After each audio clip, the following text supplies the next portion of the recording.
sua Bíblia. Aleluia. Vamos receber o nosso pastor Wagner com a palavra da noite. Aleluia. Uma salva de palmas.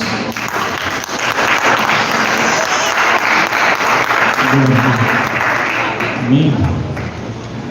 Último capítulo do primeiro livro da Bíblia.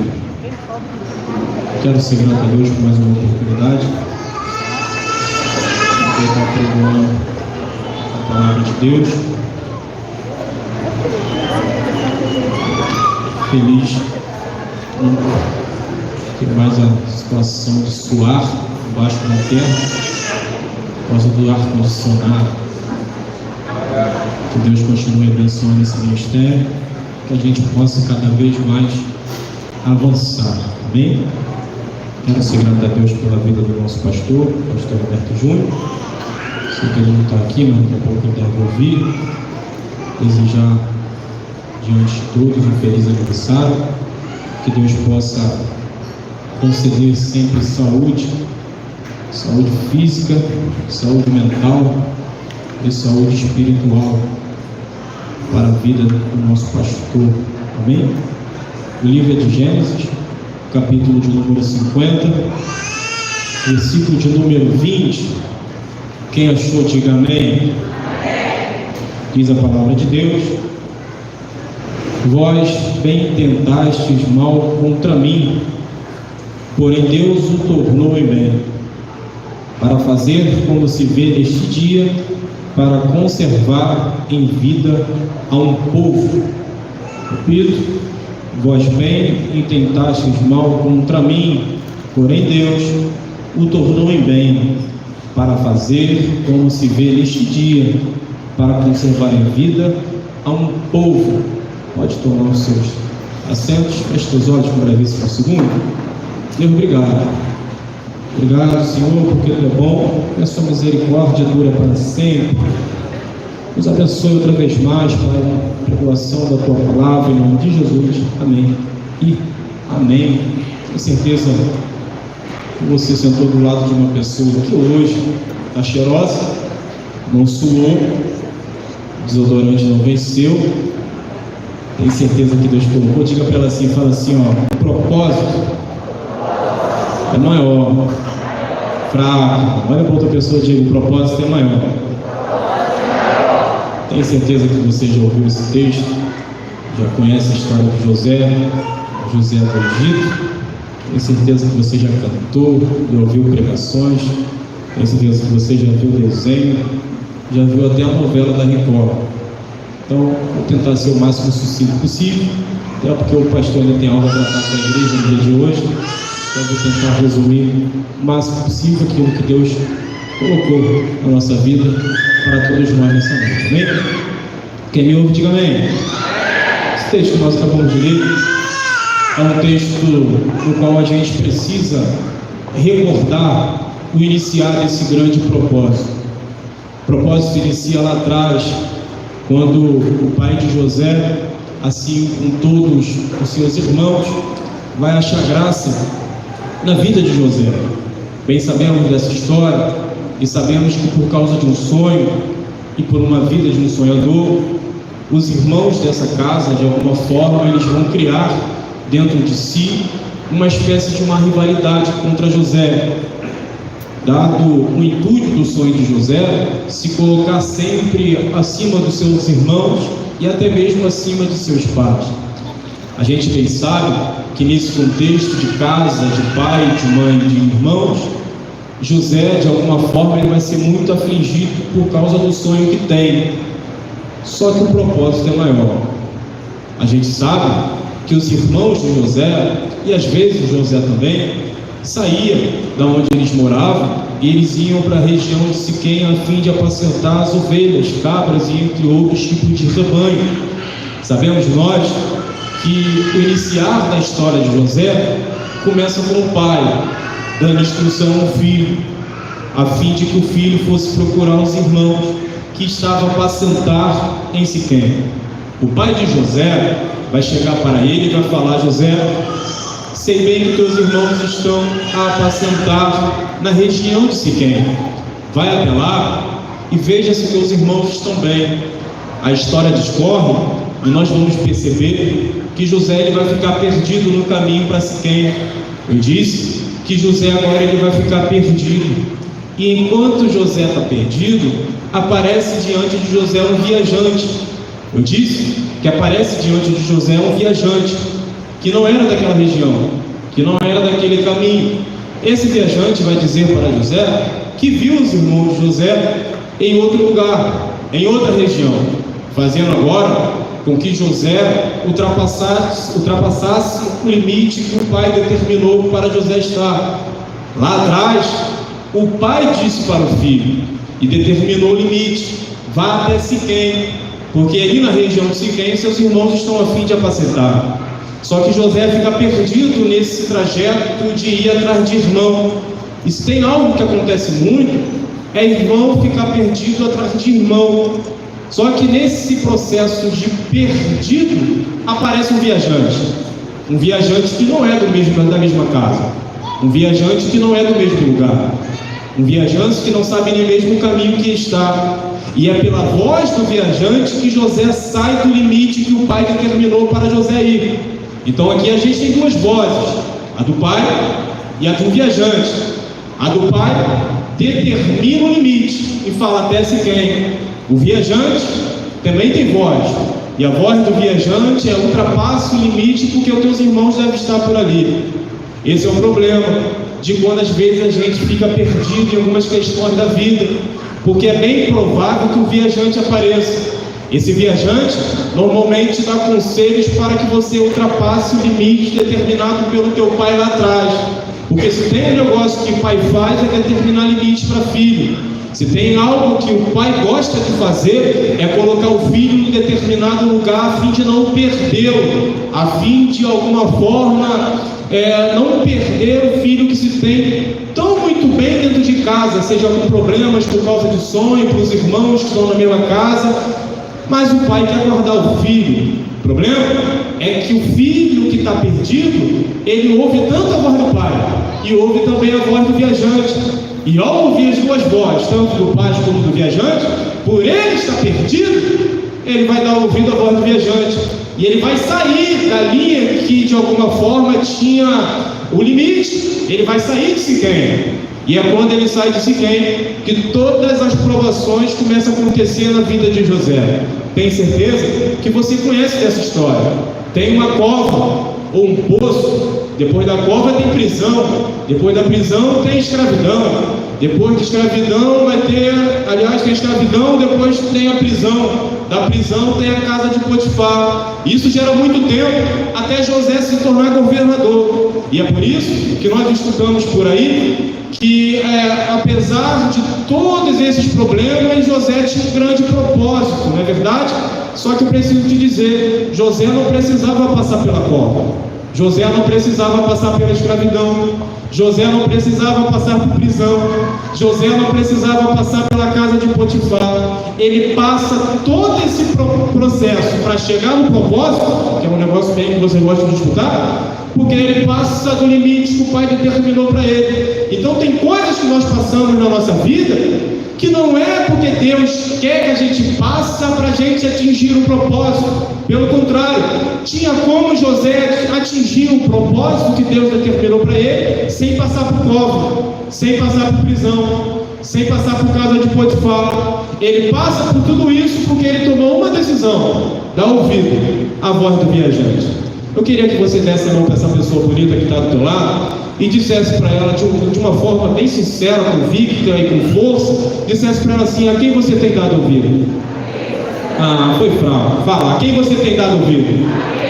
A voz do papai ou a voz dos viajantes que chegam na nossa vida? Porque eu preciso te dizer, o pai conhece você, o pai conhece a sua voz, o pai conhece a sua história. Só que chegou alguém agora na sua vida falando que você tem que vestir, falando que você tem que beber, falando onde você tem que ir, falando onde você tem que pisar, falando o jeito que você tem que se comportar. Só que eu preciso te dizer, dá ouvido à voz do papai, dá? Não dá ouvido à voz do viajante, não. O viajante chegou agora na tua vida, não sabe da tua história, não sabe nem direito da sua vida e está querendo determinar o que você precisa fazer, comer, falar, dançar, sei lá o Josué, o papai chegou na Cadimoc para te dizer: dá ouvido à minha voz. Foi fraco, engasgou glória, mas dá o glória aí, porque o papai chegou na Cadimoc para te dizer que a voz dele é a voz que nós precisamos ouvir. Aleluia! Eu disse que José passou por uma cova. Essa cova possivelmente era um poço cavado, só que esse poço estava vazio. Esse poço não tinha água. E foi bom não ter água no poço. Aliás, vez ou outra, é preciso faltar água no nosso poço, porque senão a gente morre afogado com a nossa própria água. Então tem um poço vazio no qual José vai cair. Você conhece todo o processo. Aliás, o propósito é maior. Olha para essa pessoa que está do teu lado e repita isso para ela de novo. Fala: o propósito é maior. Fala: o propósito é maior do que o poço. Foi fraco, irmão. Fala: o propósito é maior do que o poço. Fala: o propósito é maior do que a cova. Fala: o propósito é maior do que os irmãos que os vendem. Diminuiu? Fala: o propósito é maior do que os irmãos que os vendem. Fala: o propósito é maior do que a casa de Potifar. Vocês conseguem entender que a cova, a prisão, a casa de Potifar não estava no script de Deus para a vida de José. Só que Deus utiliza da cova. Só que Deus utiliza das prisões. Só que Deus utiliza de casa de Potifar. E faz de uma forma que me parece que a cova empurra José para o propósito. Me parece que a cadeia empurra José para o propósito. Me parece que a casa e o contexto da casa de Potifar empurra José para o propósito.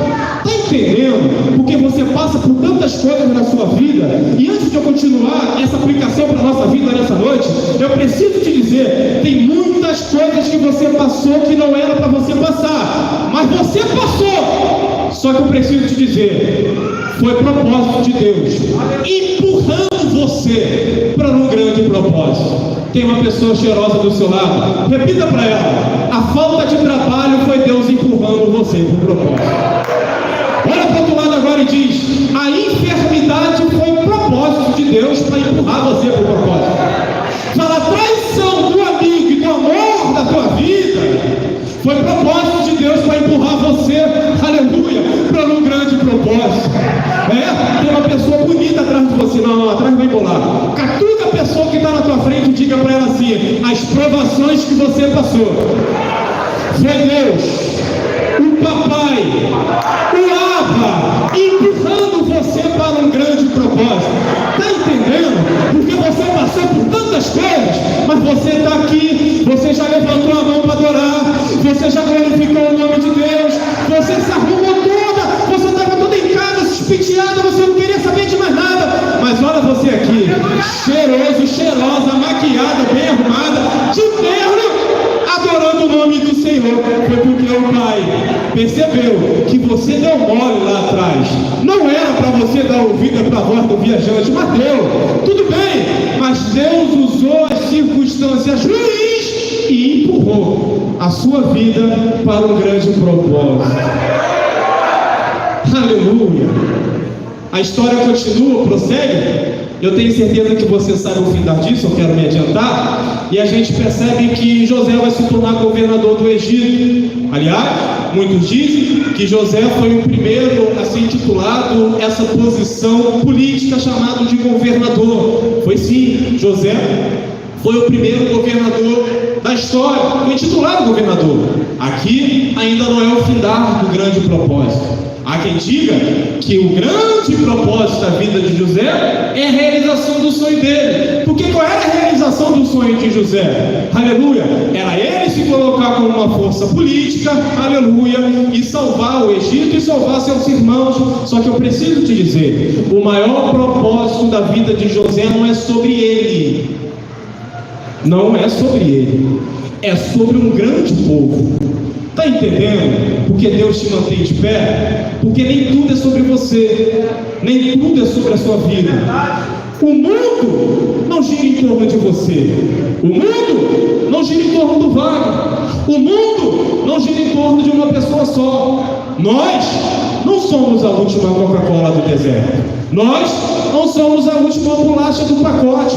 É por isso que a gente precisa estar sempre com força de se manter de pé. Porque quando eu me coloco de pé na presença de Deus, eu estou dentro de um grande propósito. Porque qual é o grande propósito? O grande propósito é eu estar de pé e eu segurar a mão de alguém, segurar na mão de outra pessoa, essa pessoa segurando a mão de outra, aquela outra segurando a mão de outra, porque o grande propósito não é sobre mim, o grande propósito é sobre o corpo. Então olha para essa pessoa bonita que está perto de você. De repente não tem uma pessoa tão bonita assim, eu te entendo. Mas aí você olha para frente, olha para esse ministério, porque você vai achar alguém bonito aqui. Nem tanto. Tem alguns que são esquisitos, eu sei. Outros que parecem que está de lado. Mas qualquer coisa, vocês olham para mim. Me perdoe, pastores, continuem orando pela minha retaguarda. Aleluia. Mas não é sobre é sobre um corpo. É por isso que antes de instituir a ceia do Senhor, em 1 Coríntios, capítulo 11, costumamos a ler a partir do verso de número 23. Só que o verso de número 20 em diante tem um versículo que diz: importa que haja entre vós dissensões, para que os sinceros se manifestem. Conseguiram entender isso? Antes de falar de comunhão, de mesa postada de alimentação, há um grito nessa mesa que diz: importa que haja entre vós discussão, que haja entre vós situações difíceis, que haja entre vós problemas, porque só a partir da diversidade a gente entende o todo, e é a partir dessa discordância do sincero se manifestando que a gente aprende. Aprende o quê? Que a igreja é uma engrenagem, aonde as qualidades de vocês alcançam os meus defeitos, aonde as minhas qualidades alcançam os seus defeitos, e aí a gente faz a igreja girar como uma engrenagem, se encaixando um ao outro, e sem gracinha, por favor, de forma que a minha qualidade se encaixe no defeito de alguém, e o defeito de hoje se encaixa na qualidade de alguém, fazendo aí sim que o corpo saudável de Cristo, aleluia, possa seguir uma vida saudável. Entendeu? Porque a Cadimoc está avançando até os dias de hoje. Já se passaram, me perdoa se eu errar, pastor, o senhor depois me corrige, cerca de 7 anos de Cadimoc. Já tivemos muitos problemas, já tivemos muitas discussões, já tivemos tantas adversidades aqui nesse lugar. Só que entendemos que no lugar como esse, o que prevalece não é o eu, é o nós, é o todo. E quando eu me incluo nesse todo, aí sim eu estou fazendo parte de um grande propósito. Agora eu queria que tu olhasse para essa pessoa que está perto de você. Se você quiser fazer isso, não quiser, já estiver de alguma forma cansado de fazer isso, não faça, mas faça só se você tiver fé. E convida, um convite, fala assim: eu estou te convidando, fraco, estou te convidando a fazer parte de um grande propósito. Veja que eu não disse promessa. Perceba que eu falei propósito. E propósito é muito diferente de promessa. Promessa a gente pode até mesmo individualizar. Mas quando se trata de um propósito, igreja, me perdoa. Mas se você não quiser fazer, o outro faz no seu lugar. Se você não quiser se colocar diante do chamado que Deus determinou para a tua vida, Deus coloca outro no teu lugar. Se você não quiser se levantar para pregar, cantar, dirigir, servir, fazer, arrumar, vir aqui fazer de alguma forma algum trabalho por esse grande propósito, Deus vai colocar outra pessoa no seu lugar. Porque maior que eu, maior que você, é o grande propósito que está em curso. E eu tenho certeza que aquele que prometeu é fiel para cumprir. E quando eu falo que ele é fiel para cumprir, eu não estou falando de cumprir sua promessa, estou falando de cumprir um grande propósito. O que o olho não viu, o que os ouvidos não viram, o que não chegou ao coração de homem nenhum, é o que eu tenho preparado para você. E isso não é relacionado à promessa, isso não é relacionado a trabalho, isso não é relacionado a dinheiro, isso não é relacionado à salvação da sua família, isso não é relacionado à cura de uma enfermidade, isso é relacionado a um grande propósito. E qual é, Wagner, o grande propósito? É fazer esse corpo unido, aleluia, se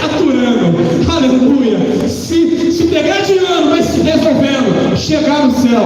Imagina uma igreja saudável, um corpo saudável, chegando para o céu.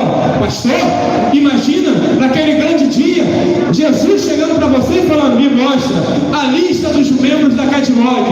E você com grande prazer falando, Wagner primeiro, claro, né? Falando: Wagner, se apresente. Eu vou virar para lá agora, vou deixar o pessoal para trás aí. Luiz, se apresente, aleluia. Mateus, se apresente. Eu vou falando alguns nomes aqui, deixa eu olhar. Juliana, se apresente. João Paulo, se apresente. Carol, se apresente. Porque o maior prazer que um pastor vai ter naquele grande dia é falar para Jesus: eu tive uma igreja que até deu trabalho, aleluia, mas era uma igreja que entendeu que maior do que a cova, maior do que a prisão, maior do que a casa de Potifar, não entendeu, mas eu vou falar para você: maior do que a falta de dinheiro momentânea, maior do que a falta de um amigo, maior do que a falta do amor de um cônjuge, maior do que a falta de alguém que se foi, maior do que a traição que você sofreu, maior do que essa ferida que te chegou, maior do que as dores que sobrevêm à sua alma, é ter o seu nome escrito no livro da vida e ouvir Jesus chamar seu nome. Esse é o maior propósito, aleluia, esse é o maior propósito. Eu vou te dar 30 segundos enquanto eu bebo água, mas por favor, enche esse lugar de glória a Deus, porque você entendeu que o grande propósito está em percurso e você faz parte dele.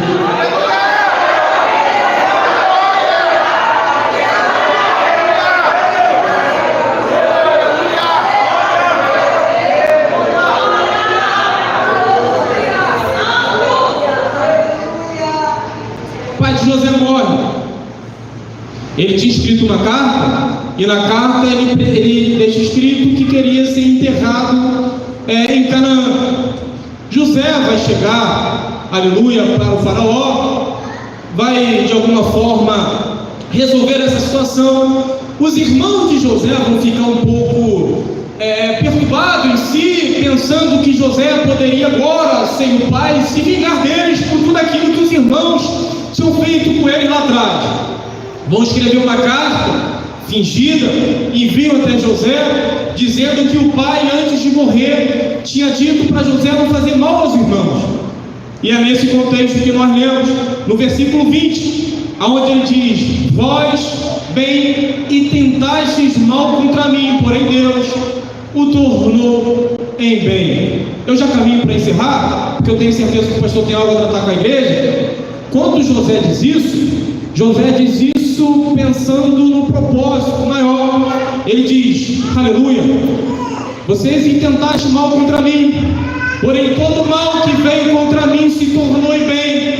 É José explicando para os irmãos que a cova não foi suficiente para parar o caminhar do propósito na vida dele. Foi José explicando para os irmãos que por mais que eles tentaram afligir a ele não perdeu a essência de um grande propósito.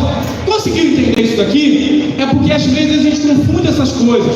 Às vezes a gente deposita sobre as pessoas, aleluia, o nosso parar de trabalhar pelo grande propósito. Falaram mal de mim, por isso eu não vou fazer. Me degradearam, por isso eu agora vou parar de alguma forma de trabalhar na obra do Senhor. Só que eu preciso te dizer, maior do que essas picuinhas paradas que tem às vezes nas nossas igrejas por aí, aleluia, maior do que isso é se manter firme no grande propósito.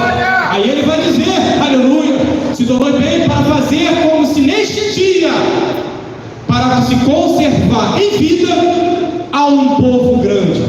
José entendeu que se ele parasse na cova, se ele parasse na prisão, se ele parasse na casa de Potifar, um grande povo não surgiria. Não surgindo um grande povo, aleluia, não surgiria igreja hoje. E é por isso que a gente está aqui, porque um homem sonhador, infligido pelos seus irmãos, que passou por cova, que passou por prisão, casa de Potifar, e hoje a gente está aqui adorando o nome do Senhor. Levanta a sua mão para o alto em nome de Jesus. Eu vou aplicar isso aqui, encerro, passo a oportunidade e você glorifica o nome do Senhor. Amém? Amém, irmão? Glória a Deus. Deus vai te conservar, aleluia, porque se você parar, há um povo que vai parar por causa de você. Então, aleluia, eu oro a Deus, rogo a Deus, clamo a Deus agora, que derrame sobre a nossa vida força, resistência, para a gente suportar as covas que virão por aí. Aleluia. Os irmãos que nos venderão por aí, as prisões que chegarão por aí, a falta de desamor que chegará por aí. Aleluia. Mas você se manterá de pé, mesmo na falta do dinheiro, mesmo na falta do amigo, mesmo com a fofoca que irão fazer da sua vida, mesmo com o ódio que terão de você, mesmo tentando puxar seu tapete, mesmo te deixando de lado, mesmo escanteando a sua família, mesmo apedrejando o seu chamado. Aleluia. Você se manterá de pé, porque se você parar, há um povo que para porque você parou. Aplauda o Senhor, porque Ele é bom e te conserva com força a vida para você se manter de pé. Amém? Receba o nosso